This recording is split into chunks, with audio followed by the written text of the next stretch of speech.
Our main conversation today largely focuses on the importance of institutions in shaping artists' careers. And I do have Andrew Kagwa, an arts and culture journalist with the Daily Monitor. He's also being flagged by NF Senkungu. He's also an arts journalist. If you've been watching Spark TV, there's that show called School Times. Yes, he's that gentleman. He's joining us right here on set. So we want to talk about those musicians within the ghetto.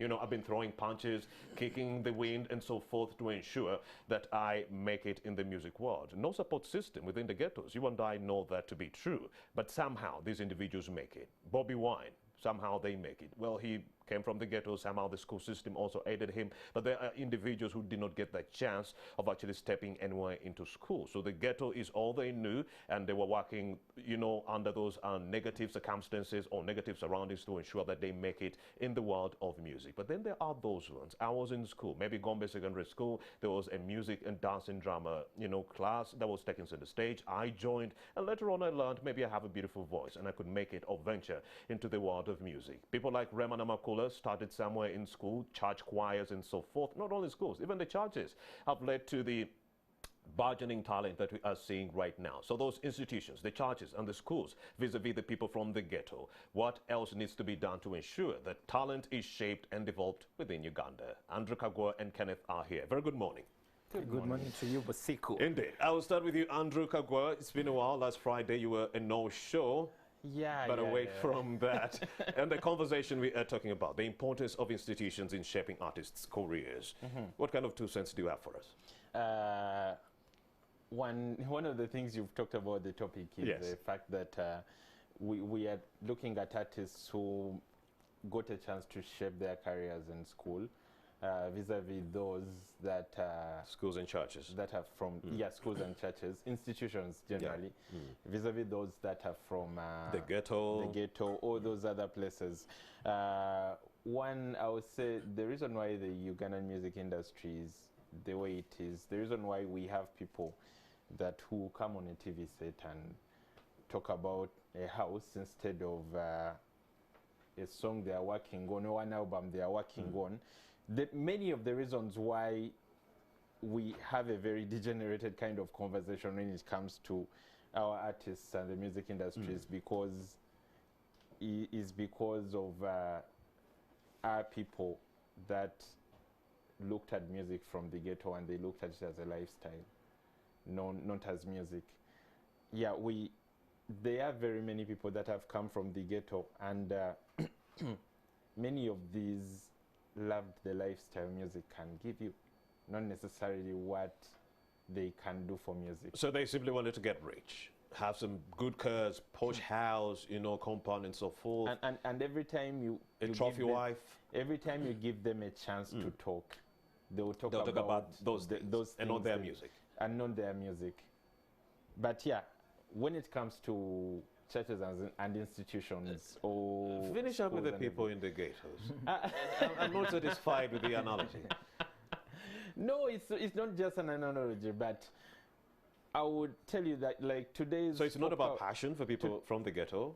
Trust me, there are very many... Okay, there are people in the ghetto that actually love to sing, and those ones work an extra way to attain what they want. Let's talk about those ones. Yeah, there are those ones. I think Bobby Wine wanted what he wanted. I mean, the fact that he even went as far as enrolling and did a course around MDD and everything, it shows you that he actually wanted this.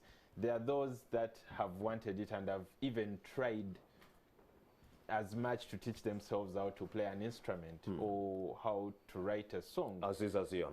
But then there are those that are coming from the ghetto and they've probably been around the industry for 10 years and today they are not contributing to anything in a production of a song because they cannot write, they cannot play piano, they cannot play guitar.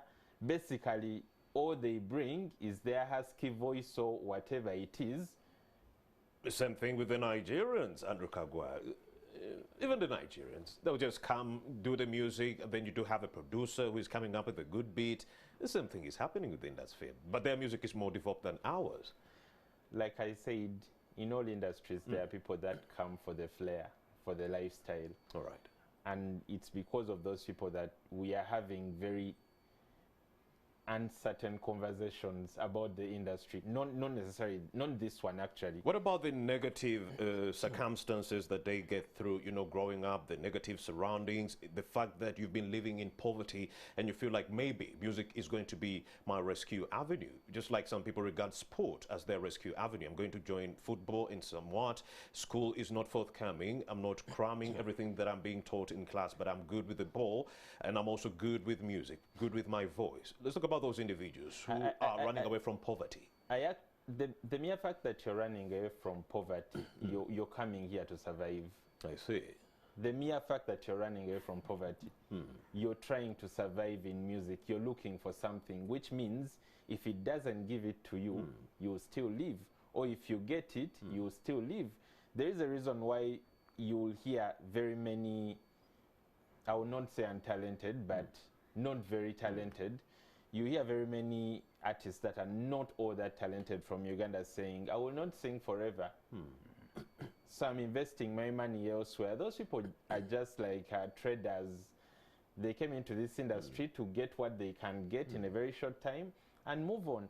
Like, you see, music is almost a spirit that chooses you if you're ready for music. Indeed. It's almost a spirit that even when you've made it elsewhere and music had chosen you, somehow find a way of coming back to it. I'll tell you, Andrew Kagwa, I did interact with, that is Daddy Andre, that is Andrew, in 2011. Back then he was still a producer. He was just putting up his studio and around the Nsambia area, Nsambia Central, and was rallying the young boys within the area. He told me, you know what, Romeo, I'm putting up the studio simply because there's a lot of talent within this area. And these people have no avenue through which they could actually, you know, disseminate this information or showcase their talent to the whole world. And was like, I'm putting up this studio simply for that. There's talent out here. But then when I spoke to the... That was 2011. That was 2011. But when I did speak to the individuals themselves, the young people who are coming to this studio, as to why they were joining or actually doing music with Andre, they say, I'm running away from poverty. I'm doing this because I just want to make a hit, and there's just a lot of negative things that are happening right now that I want to do away with. So it wasn't passion to begin with. And to them, it was an avenue through which they could make money and run away from the biting poverty that was riddling their lives at the time. And do you know when people started running away from poverty using art? That was around 2000s. That time, two gentlemen took a bus. They sat in a bus corridor. They went to Nairobi, to be specific, Ogopa DJs. One recorded a song, came back to Uganda, became a hit. The other one was still in Nairobi. He noticed that the one who came back to Uganda was a hit. He also decided to come back. They started competing. I see. Before you knew, money was exchanging hands between presenters and everything. And yeah, they started bastardizing the industry in a way which they call pop culture. And the end of it, they made money, they became famous, and every young person who wanted an easy way out at that point started thinking, this is actually the direction to take. But then they forgot that they went through immense hassles to even make it. The hassles were there, but the example and everything, the results from that was that everyone somewhere thought, it's actually this easy. You see, when our music was still a bit sophisticated, when the early Wamalas were playing, like you could see a guy come on stage in a pressed suit. Indeed. He has a band. Like that thing did not look easy at all. It didn't. It did not look easy at all. So you would be someone you're thinking, okay, maybe this is not for me. When this gentleman came, there was that picture where two of them jumped on a stage, I think, in G-strings. There was one that would make it a habit to step on people's tables whenever it would go to perform. Yeah. We'll mention it, Bebeko. Go ahead. So when these people came back and whatever they did on the industry, they literally made a young person out there feel like they can actually do it. And actually people went on to do it. So like, it was a bandwagon effect. There was a clique of people that started coming up doing the same style. Before you knew, we got female versions of the same. Before you knew, the Obsessions, who were initially dancers, started singing. Like everyone started feeling like maybe music is something you can try out. Indeed. And what Obsessions gave us later were today's version of Spice Diana, Shiba Karungi. Like, it's been a factory that has. And that brings me to the main question, Andrew Kagwa. Is that the reason why we've ended up with a music industry that is underdeveloped, simply because we've had a group of musicians who are simply survivors, not people who have passion for the game? Today you have very many artists who entered the industry, sadly, with the dream of buying a car. I hear you on that one. When I get into the industry with the purpose of buying a car and I get the car in a year, complacency. I do not really know if I will be able to create better, considering the fact that I have gotten the car I wanted. The next thing will be probably bragging, and the fact that I did not have a direction when I was getting into the industry.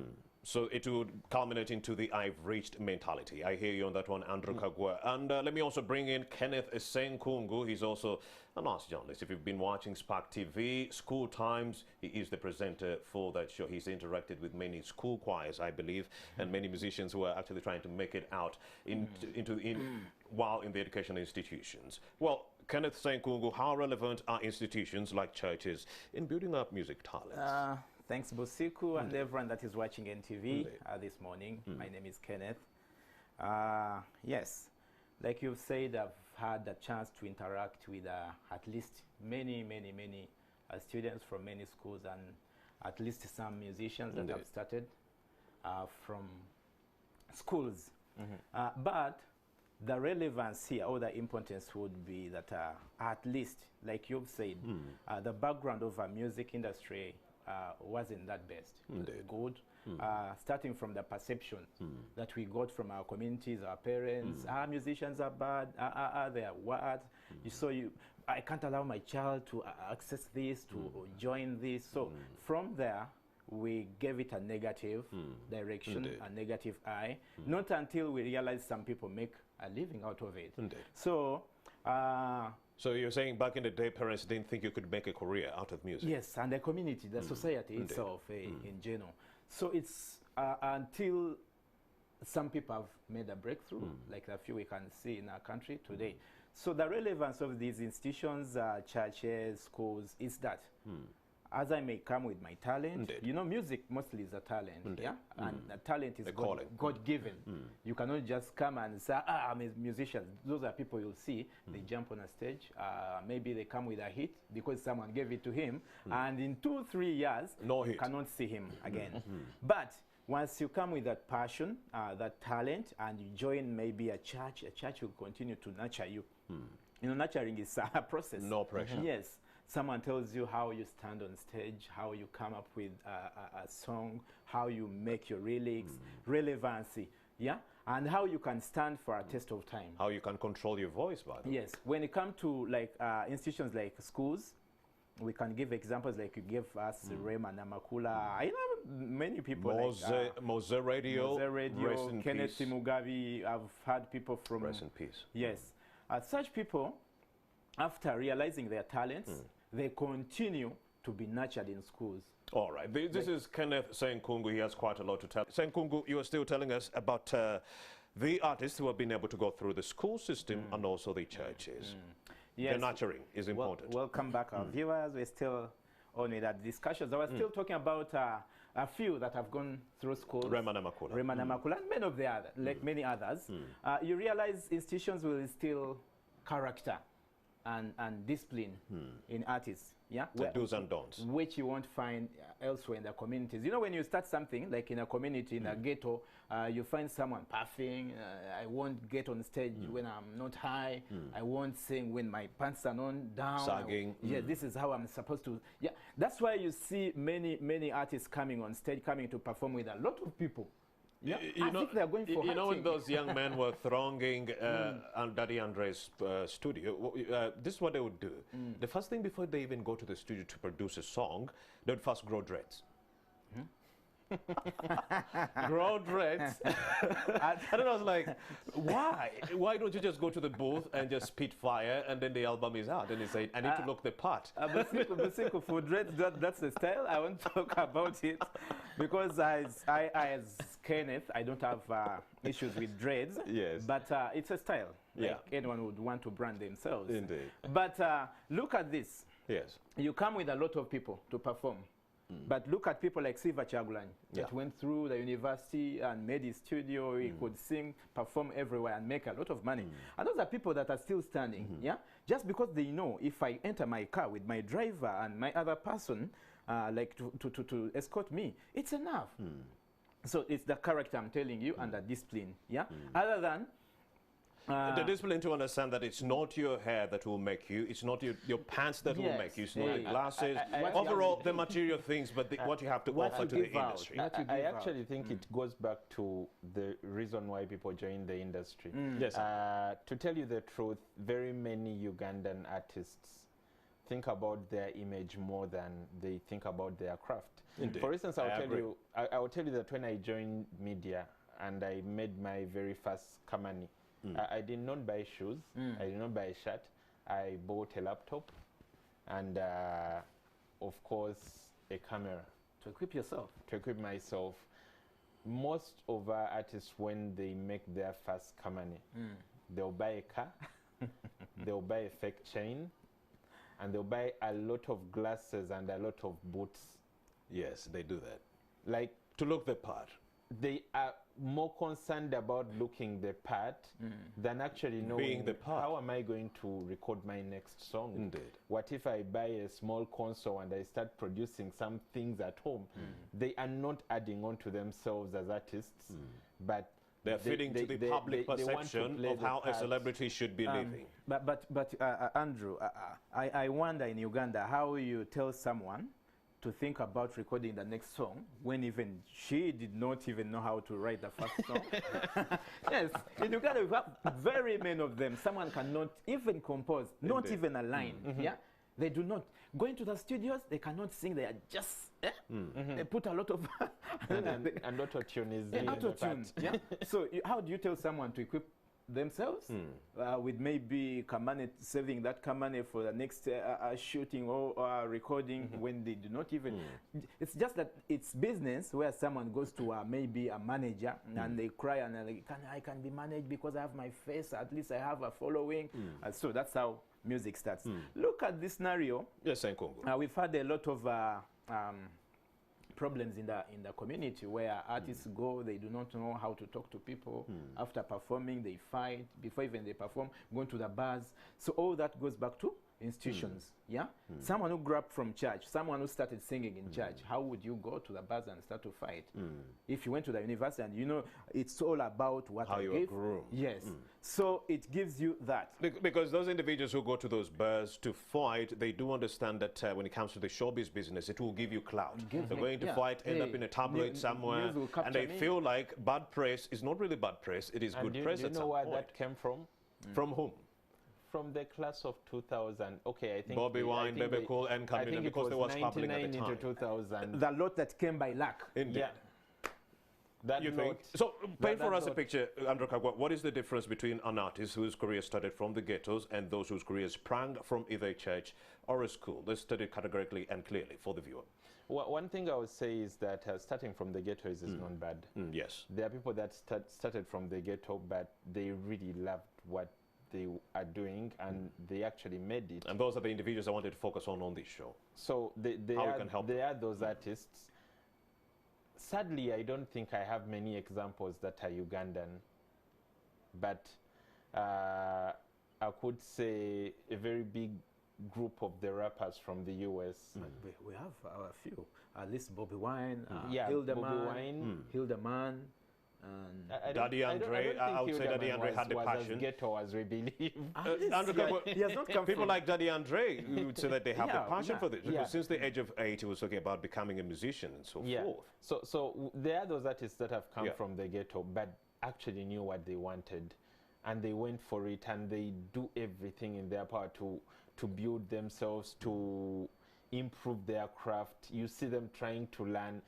because trust me, if a person is trying to learn how to produce music, like people do not know a story of how Benon started producing music. Like he first went and worked under Steve Jean, and then they were still performing as Benon and Vampos.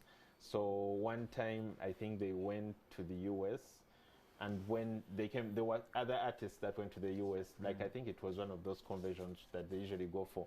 And when they came back, he came back with a console. Like many of the people he went with came back with boots and chains. Yeah. He came back with a console, and that console today is probably Swangs Avenue. And the people they went with are recording at Swangs Avenue. I hear you. Still looking If they can afford. If they can afford, still looking for their next hit. So, like at times it comes back to an individual's passion. It's not necessarily the ghetto, but the thing is that when someone rises from the ghetto, many of the people that are looking at him, they are looking at this person who was one of them, and through a song or music has made it, and they feel like, I can only do that, I can also do that. And when they are talking about doing that, they are looking at, I can also probably buy that car, I can also wear expensive perfume like him. They are not necessarily looking at, I can also do amazing music like him. I see. So it's about showbiz. They get into the industry when they are specifically looking at the showbiz. I want to become a celebrity. Yes, and most of the times that doesn't end well. Those are the people that will make a little money and they will call us to tell us about their house, their car, not their next album. Money, not their next album. I mean, just imagine last year when COVID was hitting hard, it was a very big chance for our artists to make a lot of music because they were home. Yes. And you have an artist who pumped a lot of money into their publicity, and you're thinking, okay, I want to see what they're bringing out next, because they are moving with a lot of bouncers. Like every time you're creating a lot of publicity for artists elsewhere, it's because you're trying to release a new album, a new project. So you're trying to attract attention to yourself, such that when you release this album or project, you already have the attention. But this person was just moving with the bouncers for the sake of attention. That was just it. And you're thinking, okay, so you got the clout, you got the attention, now what? So a lot of our artists, very many of them, of our mainstream artists, are only looking at their image. They care about their image more than the next line they are going to drop in a song. And that is a sad story. It's and those in the story. churches and the schools, those whose upbringing was in a church or school, you're painting for us a picture. I think Rema is one of the famous ones that I like that video. Ragadi.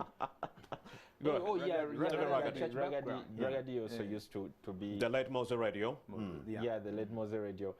Of course, some of them come from these institutions and then they get corrupted on the way because of the people they look up to. Indeed. Because trust me, I think radio at one point was a photocopy of what Chameleon was when he was younger.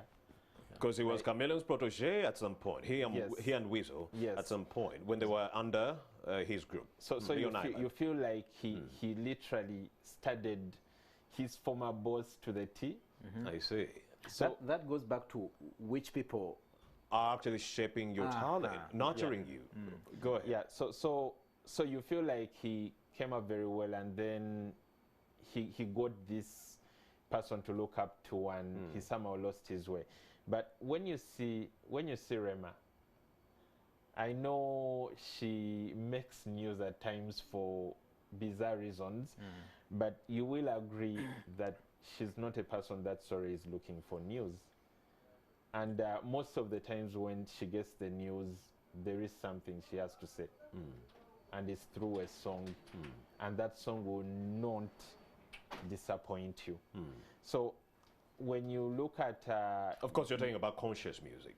I'm going to get you on not that. just conscious, but just look at the delivery of the music. There'll be messaging in there. The music will be conscious. You won't be talking about shoes or a car or a night or a hangout at a club. Yeah, but even just the mere delivery.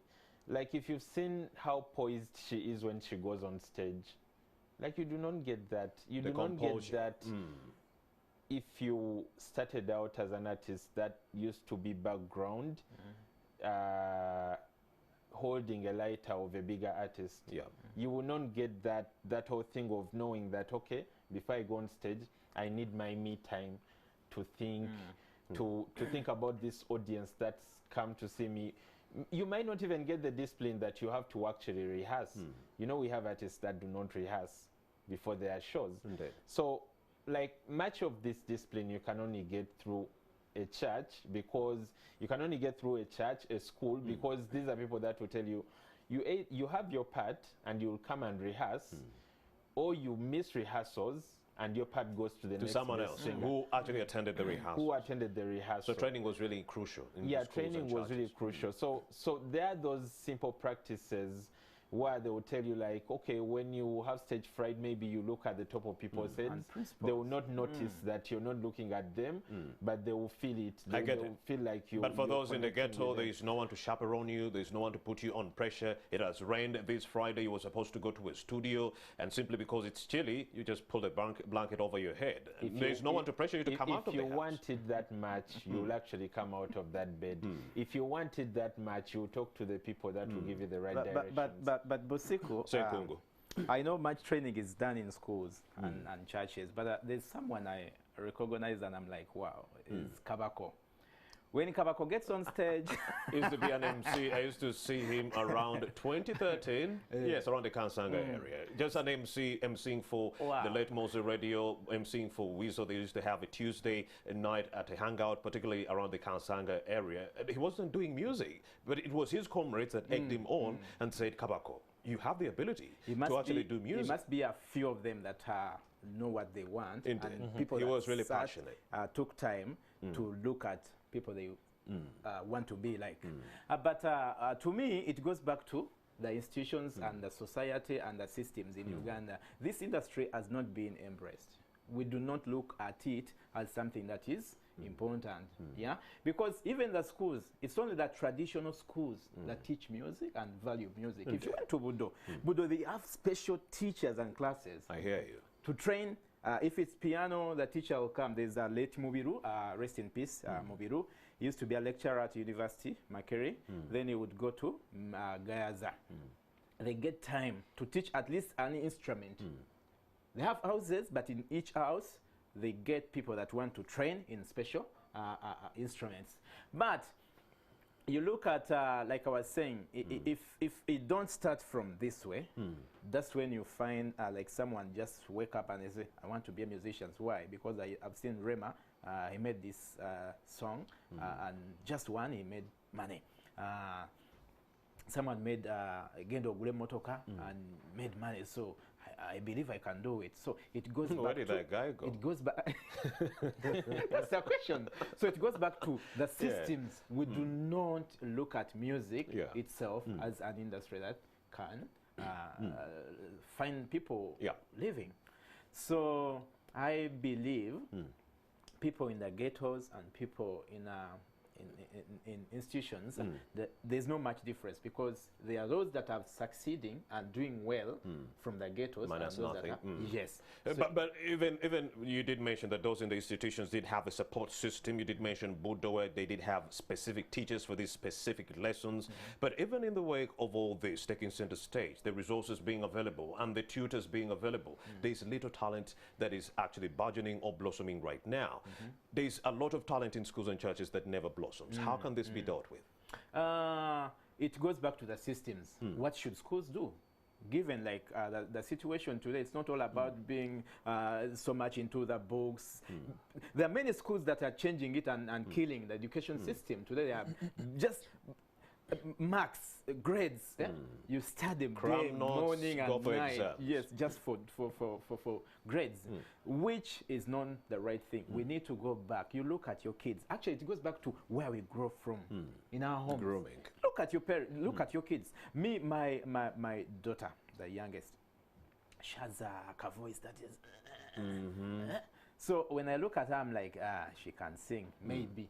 But I'm not looking at that. But I'm trying to observe and look at this girl, how she grows. Maybe. But later. you are a 21st century kind of parent. But for my father, it was different, because Daddy Andre and I had an idea. We had both an idea to actually start music as early as 8 years. So he went and talked to his father. His father was okay with it. I went and talked to my father. He almost beat me up. He said, there is no way of becoming a musician in a country where, you know, it's not even thriving. He said, there's no development here. It's not a career. Focus on your education. Become a doctor, a journalist someday, and just kill it that way. So even the parents themselves, they are suffocating the talents of these young people within the ghettos. Talk about the parents. One thing, just to interject Yes, a bit, Andrew. I think the parents, like who are also our parents, because I mean, in the years you're talking about, and non your parents are the same age group as our parents, I can imagine. One, there were those parents that thought art generally cannot work, because I think those were the years where they were seeing very many artists struggling. Those could have been the parents in the early 90s and the likes. And then there were the early 2000s parents who did not want their children to become musicians because they were just looking at the industry. They were trying to push them in. Like, I mean, I wouldn't really want my child to join an industry where one of the artists is stepping on the tables for fun. And another is punching others. Like, I wouldn't. So I think all these parents had different reasons. Negative. But Andrew, do you know that genesis of all that? It's the way music started, in particular in Uganda. People were just entertainers in the kingdom. Dining, only what they could get Sabrina's is dining with you know, you go to Sabrina's pub, there are some older elderly people there. After some years, in the kingdoms, entertaining the king. Oh, you're taking us back to the king. Initially they so were the best one would get is dining with the king. I see. And moving around with him. So it goes like that, people not realizing it's a job. It's something someone can do for a living. So that's where it's rooted. And parents, maybe, because they are the people who used to be in the communities, they see artists after dancing and sweating, they get food. I see. Yeah. They go back, footing. The only beauty about that I think that's the time Uganda got the best of the music we've ever had, because most of the people were doing it for the passion of it. They were not doing it to become rich, and most of them that continued doing it professionally went on to get other jobs because this wasn't necessarily a job. But then it became commercial. Like I know, like Shaka Mayanja usually says, the Ugandan music industry died in 2000. I see. When the emergence of Chameleon, Baby Cool, and Bobby Wine. Yes, and he reasons that has been the biggest reason why politics has found an easy way into it, because the class of 2000 wasn't deep-rooted into the music they were doing. Yeah, but they could not help themselves. It's the people around us. When you give an example of Rema, I look at Rema beyond what she is. Rema should then be an artist. Rema would go back, study music, and become a lecturer. I hear you. Someone can tutor. Yeah. But you find her singing, up to what age should she sing? I understand you're talking about her passing on that knowledge to someone else at some point. And so he did mention to us why schools, talent that is coming from schools and churches is not blossoming. In your own perception, why is it that talent from schools and these other institutions is not blossoming? They go through the system. It has a very good support system. You can even be taught the piano. You can even be taught the flute. All the equipment and resources are there. But at the end of the day, when they step out of school, they don't make it in the music industry, either as gospel artists or even in the secular world. 80% of the music you listen to on your radio and you watch on TV is a work of PR. Someone was pushing. Someone is pushing. Paying a presenter somewhere, is paying a radio station. Someone is paying a journalist somewhere to write a scandalous story about them so that they can be in the limelight. I think one of the things the school or institutions give you is one, your humility, you're humble, and you're very diplomatic in a way. you're not going to start a fight because you're trying to push the next song. Swiss beats. The thing is, you'll be thinking, okay, if I start a fight to promote my next song, am I going to start another fight to promote the song that will come after that? So scandal after scandal so for at you to times stay in the limelight. Yeah, at times you're thinking like that, you're reasoning like that. So most of the talent that usually comes out of institutions, churches, and all these other organized places usually find the industry very challenging because it's not operating. It's not as humble as they were taught in the institutions. Yes. They come out and it's actually rowdy. It's disruptive. They come out and they find a very disruptive industry. They come out and find an industry where, no offense, go ahead. There comes the bomb. Go say it. Say it. They come to one industry where Vinka is standing on the same table with Juliana Kanyomozi. Yes. And, like, it's crazy. Like, you're thinking, okay, so we are talking about Ugandan artists and we are talking about Shiba and Never Grey on the same. Like it's crazy. So they find that industry, and most of the times, since those people are educated and they can find jobs elsewhere, they usually opt for the jobs elsewhere. And since some are trained musicians and they can also pass on the knowledge, they just go on for they just go for that instead of joining the mad. Joseph Senkungu, how do these institutions help the artists to stay up there at the top? What should be done by these institutions to help their musicians first or of other all, creatives? first Because it's of not all- only the musicians that come out of these institutions. First of MDDs, music, dance, may and drama. I blame the systems in Uganda. Indeed. I've gone through MDD. But these are guys that will teach you and they have all this too much knowledge. But only they can do is, after teaching you, they write projects, they board the planes, go back and study, they do not practice it. Explain. I didn't get it. Yes.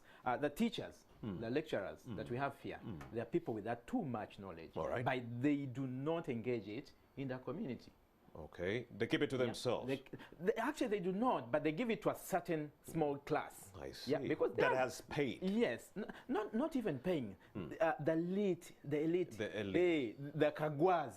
So you're saying these very knowledgeable teachers should be getting their knowledge and sending it to the people in the the ghettos that people. need it the most Yes. under But a CSR kind of arrangement, corporate social responsibility. Many of them, after studying like masters, they apply and go back. For more knowledge. PhD, they go back. Actually, studying has become a job to them. I see. So they do a very big research we paper. remain challenged by those that were nurtured by the community. I see. After getting from Makerere, you get on the same stage with someone like Kabako, who has taught himself how to get on stage. Who has taught himself. Yes. So you realize you cannot. Someone who will give you that energy and the strength is still in the universe. Actually, they remain in the confidence of their, in the confines of their. So, Senkungu, how do we get these academicians away from the confines of the education institutions and into the ghettos where they are needed the most for direction? To me, it's the system of the government. Maybe it has not given them reasons and a platform to engage. Yeah, I see. because you know, You feel like government should be the linkage? the linkage. If the government itself cannot see this industry as something important, the elites will remain there after studying. After all, I'll get my visa, ticket, go to the UN. What are the chances of that happening? Actually, the government stepping in and assuming that position that they are going to be offering the linkage between the academicians within the institutions and also the people in the ghettos. Keeping in mind, we just came out of an electoral period. The campaigns, you did have politicians who were going on to radios and TV stations saying, how can a presidential candidate who studied MDD run this country? Meaning you do have politicians who have a particular bias towards MDD, towards the creative industry. How will they be the same individuals to offer the linkage between the ghettos and also the academicians? Those are the perceptions of our country, many of us. That's what we have. But we see there's a lot when you go to the university to study music. We study like the other courses. Yeah, you'll have management, business, what. So there's a lot still that can be done by the government, by the ministries, like projects. There are many projects where you need to engage these people. Actually, in the communities, yeah, there's what we call community people theater, how you can write for, because look at I'll give in particular one example, Bobby Wine. If you listen to his music, many of his songs are directly handling issues, looking at issues that conscious music about what is happening in the ghetto, the social elements. What's happening to the people, for the people. And that's what I've been wondering, why the people within the ghettos, the young people or musicians that are coming out, are not talking about this. They would rather talk about the posh car, the posh house, their night at a hangout, particularly Andrew Kagwa. It goes back to why did they join the industry. All right, I'm going to get back to you, Andrew Kagwa. Let's first make some money. Our sponsors need visibility. You Lesson, Inspire Africa Coffee are our sponsors for this show. Please grab yourself a cup of coffee, Inspire Africa Coffee, but also download the You Lesson app and maximize your ability to continue with your learning courtesy of the internet. Let's take a breather. We return shortly with Andrew Kagwa and Kenneth Senkungu.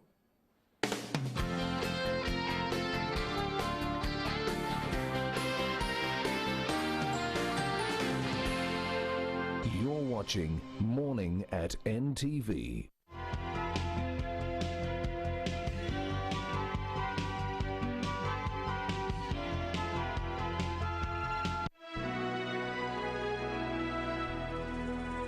Don't just paint, but paint for generations to come. Make Global Paints a paint of choice and make your building a paradise.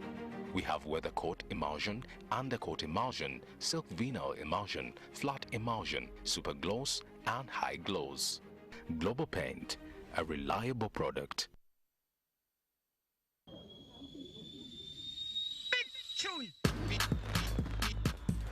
Get mind-blowing deals every day. Are you a parent that wants to keep your children educatively engaged? Let's play and learn. Hear the aeroplane. It's time for learning is fun.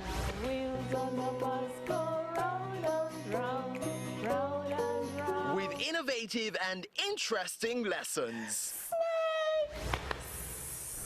It's 1 and 0. Have the kids aged 3 to 6 watch Learning is Fun every Saturday and Sunday, 8 a.m. on NTV. On the next episode Is brought to you by... On the next episode, Francois Naz once said, treat your makeup as jewelry for the face. Play with color, shape, and structure. It will transform you.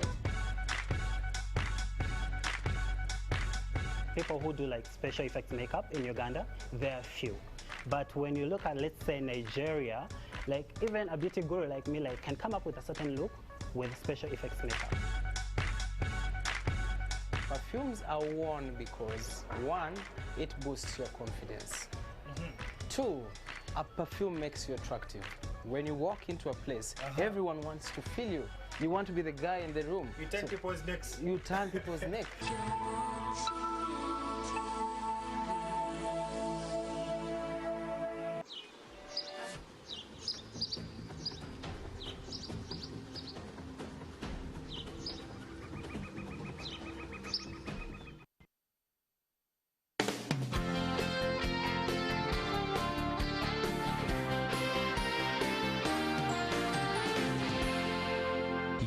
watching Morning at NTV.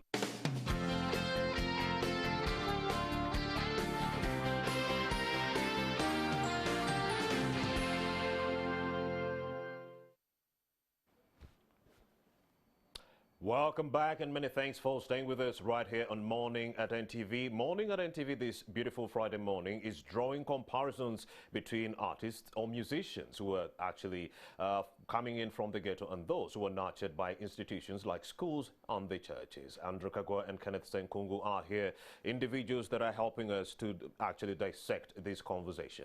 Andrew Kagwa, let's continue. Andrew Kagwa, I joined journalism because I had something to say.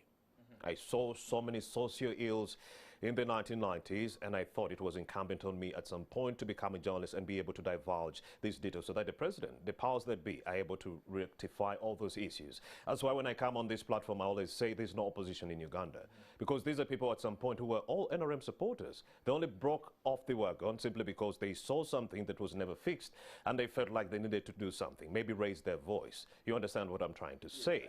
I had two options when I joined NTV Uganda.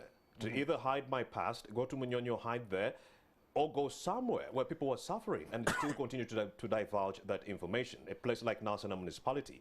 I chose Nasana because Nasana is in a dire state. Everything that I was seeing in Nasana, I was divulging on the show, and the president has tried to resolve. So how many of our artists or musicians joined the music industry simply because they had something to say? Or are they simply making money? And how do we change the perception? That's a very big one. One, for starters, people need to know that when it comes to something to say, it shouldn't necessarily be political. Indeed. Like you can have anything to say, but you should have something to say. It could be a socio-ill. Yes, but you should always have something to say. A bad road, bad health, education sector that is reeling. Yes, so when we come down to people not talking about things maybe we expect them to talk about, it's been a very big question when people are talking about the new rappers in the US today. People have been questioning how come you find a rapper that's experiencing the things other black people are experiencing, and yet they don't sing about them, they don't rap about them. Or they don't take a knee. Or they don't even take a knee. It always goes back to why someone joined the industry. Like I said earlier, and I will say it again, a very big number of artists joined the industry because it was a way out. And you could say it's just a way out, but for many of them it was an easy way out because they had looked at it as easy from someone's perspective. Maybe they saw someone compose the song that did not make a lot of sense, jumped around the stage, and the next time you see that person, he's probably driving a car and wearing a very big chain. And what comes to your mind is, if I actually do that, maybe I'll also have that car and a big chain. So that person will join the industry not because they actually want to say something, but because they also feel like they can own that chain and they can buy that car. So these are people who are literally hiding their past, because Bobby Wine was not shying away from his past. He was actually more than happy to divulge more of the social ills that he actually encountered along the way, and also put them into his music so that the whole world can see, and those other people who are actually also suffering the same fate could also draw comparisons. I don't think they're hiding away from their past or hiding their past, but you see, it takes a certain level of intelligence to actually recognize your past. Some people... Acceptance is key. I can't really say acceptance, but some people pass through life as it goes. I see. So it's easy for someone not to notice the social ills happening around them or the hardships going on around them after they've made it. It's easy for some people to forget. But you realize that they are shooting themselves in the leg, Andrew Kagwa, because this is content for them, saying Kungu. It's content for them for their music. I don't think these people, they do it with intent.